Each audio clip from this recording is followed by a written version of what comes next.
do-it-yourself dealt with some clover and alfalfa. There's a little pinch, a little stem sticking out. Doesn't taste like nothing. Plant roots or something.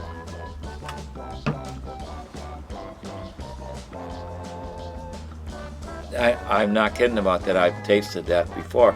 That wouldn't be bad on a sandwich. I'd put that on there. And then some of that like taco sauce or that garlic sauce. Yeah. I use that stuff, that garlic sauce all the time on sandwiches. Plain sandwich. Bread, butter, piece of that no-fat cheese, and then a little squirt of that sauce.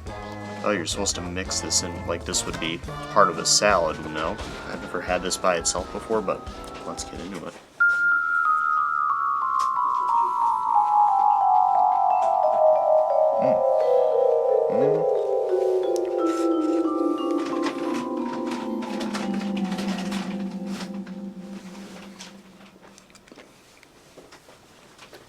I think my take would be probably mixing this in a salad for a little bit of a different flavor. So like you got your lettuce, then your alfalfa, and clover, and a dressing or something like that. I wouldn't say I'd eat this by itself. Oh, definitely doesn't taste horrible.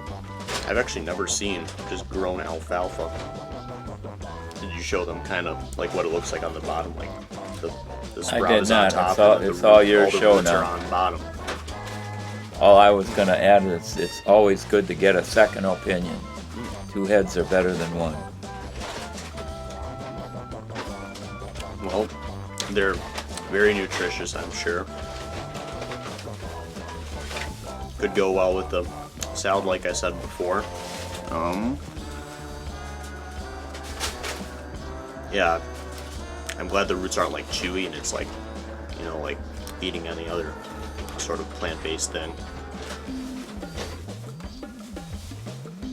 Kind of tastes like celery. That was what I was thinking before, yeah. Celery.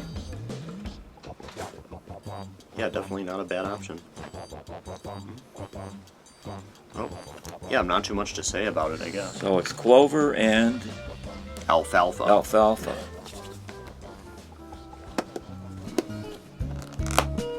Crisp, crunchy, delicious. It says right there on the box. Alright. Alright, well, thanks everybody for tuning in.